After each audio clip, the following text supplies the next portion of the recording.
आईना जो तुम्हारी जगह लेना चाहता है। अब तक की सबसे डरावनी और रहस्यमयी स्टोरी। कहानी की शुरुआत। संजय एक छोटे से शहर में एक पुराने घर में शिफ्ट हुआ। घर सुंदर था, लेकिन एक चीज अजीब थी। बाथरूम में एक बहुत पुराना टूटा फूटा आईना।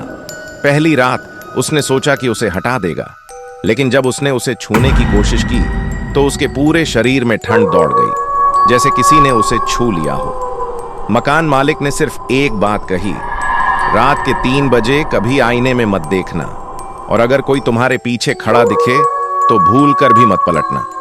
पहली डरावनी घटना। रात को जब संजय सोने गया तो बाथरूम से हल्की हल्की फुसफुसाने की आवाजें आने लगीं। उसने दरवाजा खोला, लेकिन वहां कुछ नहीं था। लेकिन जब उसने नजर घुमाई और आईने में देखा तो उसके पीछे कोई खड़ा था, एक धुंधली आकृति जिसकी आंखें पूरी तरह काली थीं। संजय ने तुरंत लाइट ऑन की और परछाई गायब हो गई। सब कुछ और अजीब होने लगा। अगले दिन जब उसने दाढ़ी बनाते हुए आईने में देखा तो उसका प्रतिबिंब उसे ही घूर रहा था, बिना पलक झपकाए। जब उसने तस्वीर लेने के लिए फोन कैमरा खोला तो उसमें आईने के अंदर का चेहरा थोड़ा अलग दिख रहा था, जैसे वो कोई और हो। एक रात उसने बाथरूम का दरवाजा खोला और देखा कि आईने में कुछ हिल रहा था, लेकिन उसका असली शरीर स्थिर था। तभी उसे याद आया, मकान मालिक ने कहा था कि 3 बजे कभी आईने में मत देखना। सबसे खतरनाक मोमेंट एक रात घड़ी में ठीक 2:59 हुआ। संजय को जबरदस्त बेचैनी हो रही थी। उसे लगा कि कोई उसे आईने से देख रहा है।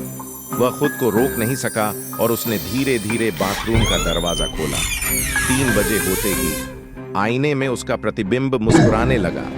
संजय के रोंगटे खड़े हो गए। उसने खुद को हिलाया, पर आईने का राहुल हिला ही नहीं। फिर अचानक आईने के अंदर का संजय धीरे धीरे बोलने लगा, तुम बहुत देर से यहां हो, अब मेरी बारी है। तभी अचानक आईने से एक काला हाथ बाहर निकला और राहुल का गला पकड़ लिया। उसने चीखने की कोशिश की, लेकिन कोई आवाज नहीं निकली। अगली सुबह संजय नॉर्मल लग रहा था। दोस्तों को कुछ भी अजीब नहीं लगा। अगर आपको यह कहानी पसंद आए तो वीडियो को लाइक करें, शेयर करें और सब्सक्राइब करें। नई डरावनी कहानियों के लिए चैनल को सब्सक्राइब करें और बेल आइकन दबाएं।